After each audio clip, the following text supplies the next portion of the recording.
A partir del último cuarto del siglo XIX se da un florecimiento de la literatura y de la cultura vasca en general, es lo que se ha conocido con el nombre de Euskal Pizkundea, y que conocerá su punto álgido a principios del siglo XX. Es en ese contexto donde se ubica la creación y la puesta en marcha del proyecto Euskofolklore. Se crean unas instituciones que todavía siguen siendo pilar básico en nuestra cultura, como puede ser Euskaltzaindia, Eusko Ikaskuntza. Se publican revistas en euskera, como puede ser Euskalduna, Eguna. Se conoce un auge de la literatura y del versolarismo. Y en ese contexto es donde tenemos que situar el comienzo del proyecto Euskofolklore.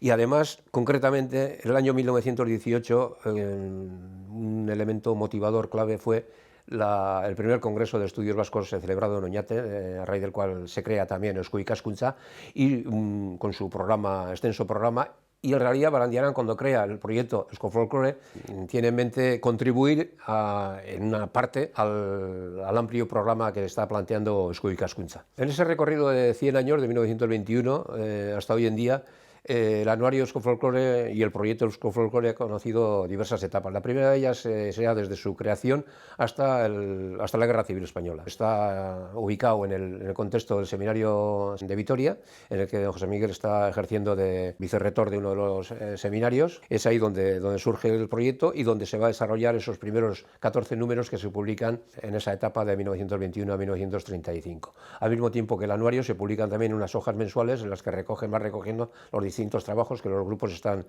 desarrollando. El anuario lo que hará es recoger un resumen de todos esos trabajos a lo largo del año. La segunda etapa, bueno, en el momento de la Guerra Civil, don José Miguel y parte del equipo que está trabajando con él también tiene que exiliarse. Don José Miguel estará 17 años en Iparralde, en Sara, y a su vuelta, en 1954, vuelve otra vez a sus trabajos arqueológicos y también al proyecto de Euskofolklore. En 1955 se publica ya el número 15 y a partir de ahí hasta 1978 seguirá publicándose bajo el auspicio, vamos a decir, de la Sociedad de Ciencias Aranzadi. En esta etapa de 1955 a 1978 hay dos acontecimientos claves en el devenir del anuario Euskofolklore. Por una parte, en 1963 en la Universidad de Navarra se crea la Cátedra de Etnología, de la que será titular el propio Barandiaran entre 1965 y 1977.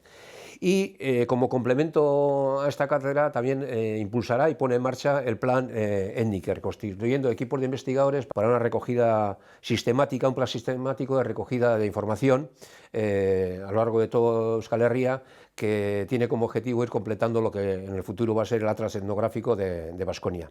A partir de ese momento, los anuarios de Euskofolklore en los próximos años deberán ser reflejo un poco de todos estos trabajos de investigación. Y bueno, eso va a marcar el contenido de los anuarios en los próximos años. Ese fue el mensaje de don José Miguel y así se ha llevado a cabo. En 1979, el anuario vuelve a convertirse en publicación de Eusko Ikaskuntza.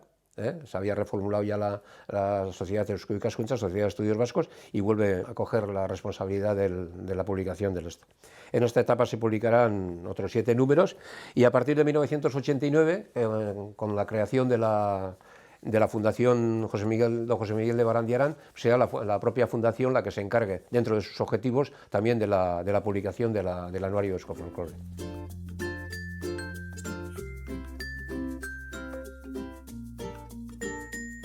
Respecto al contenido de la revista, sobre todo en sus inicios, yo resaltaría los trabajos o el contenido referente a la metodología antropológica y arqueológica que en ellos se recoge y que Barandiaran perseguía. Pero no solamente la revista es interesante o ha sido interesante para los y las investigadoras por esta cuestión, cualquier persona que se acerque a la misma encontrará motivos emocionales importantes para leerla, porque en ella se recoge abundante información sobre las costumbres y sobre la vida de los pueblos y de la geografía vasca en la que cualquier persona puede habitar o tener familiares, y esta conexión emocional es lo que hace también que la revista sea, digamos, interesante para cualquier público. Si reparamos un poco en las diferentes etapas en cuanto al contenido, en la etapa inicial yo quisiera resaltar, por ejemplo, la publicación del cuestionario de Barandiarán, el cual fue tan valioso e importante para otros y otras investigadoras que lo fueron aplicando y lo pudieron aplicar a lo largo de la geografía vasca una vez publicado. Y también, por ejemplo, en el año 1933 indicar que nos encontramos con la primera publicación realizada por una mujer, Elena Tuduriz, que aplicó el cuestionario Barandiarán en cuanto a la vestimenta vasca.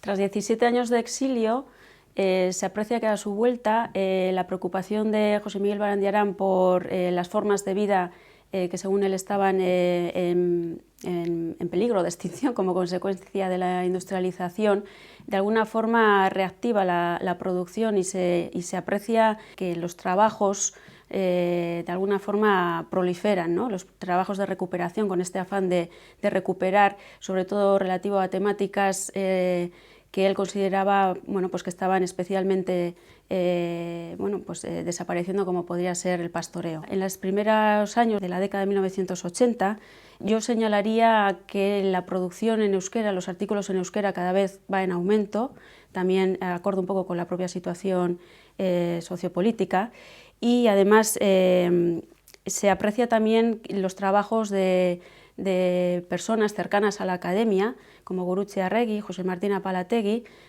los cuales de alguna forma se alinean en ese objetivo de Barandiarán de sistematizar y de crear una escuela etnográfica vasca. La revista ha seguido la misma tendencia hasta las últimas publicaciones.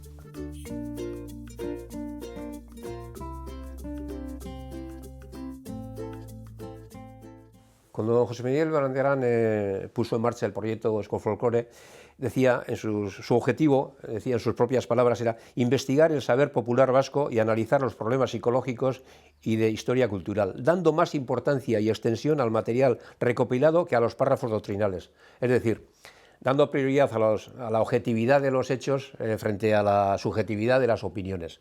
Pero también dice, con la esperanza de que en el futuro ese material recogido sistemáticamente sirviese de base para investigaciones científicas sobre la historia cultural del pueblo vasco. Eso es de 1921, han pasado 100 años, y en 100 años pues, la situación en nuestro entorno también ha evolucionado, y contamos con factores que en aquel momento, elementos favorables que en aquel momento no teníamos, como puede ser, disponemos ya de todo ese corpus de materiales etnográficos recogidos en ese tiempo, imprescindible para el estudio de la cultura vasca. Disponemos también de un número significativo de investigadores e investigadoras formados a nivel universitario y con la propia universidad. Existen infraestructuras y recursos para seguir ese trabajo. Por lo tanto, creemos que es el momento adecuado para plantear un salto cualitativo y mirar la realidad y analizar todo ese material desde nuevos puntos de vista, sin renunciar a los objetivos y al planteamiento y al objetivo inicial del proyecto Euskofolklore. Eso es lo que se ha planteado en los últimos años, y al mismo tiempo también, pues otros objetivos como puede ser impulsar nuevas líneas metodológicas y nuevas metodologías de trabajo, consolidar el carácter de revista científica, con lo que eso supone de adaptación a las exigencias de este momento, acercarnos un poco a la universidad, al anuario, a los nuevos investigadores e investigadoras, sin renunciar a todas las aportaciones de los grupos culturales que a lo largo de toda Euskal Herria están trabajando y siguen trabajando en el ámbito de la etnografía y de la arqueología, y al mismo tiempo aumentar la presencia del euskera en las publicaciones de Urtekaria. Y finalmente, pues bueno, como dice la misma palabra, Urtekaria, pues coger el compromiso de una publicación anual, de un número anual de la revista Euskofolklore.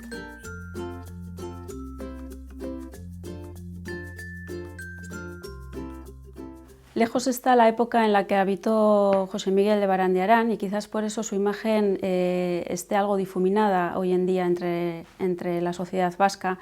Incluso las nuevas generaciones puede que no sepan quién fue este ataundarra, y por eso uno de los objetivos principales de la Fundación es dar a conocer y recordar la gran labor realizada por José Miguel de Barandiarán.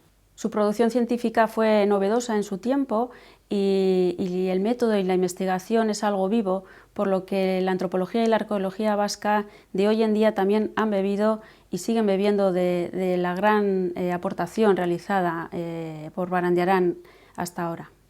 La Fundación también quiere contribuir en el conocimiento de la cultura vasca y ejemplo de ello son la renovación que ha sufrido el anuario de Eusko Folklore a partir del tomo 51, introduciendo más artículos en euskera, artículos de investigadores e investigadoras jóvenes con nuevas temáticas, nuevos enfoques metodológicos. La Fundación quiere contribuir también a la investigación, para ello convoca una beca de investigación, la beca Barandiarán, que anualmente, que cada año se convoca para antropología y para arqueología, prevaleciendo los trabajos de investigadores e investigadoras más jóvenes, también con nuevas ideas, con nuevas aportaciones, y fruto de ello están siendo pues, trabajos etnográficos y arqueológicos de gran interés actual para nuestras disciplinas.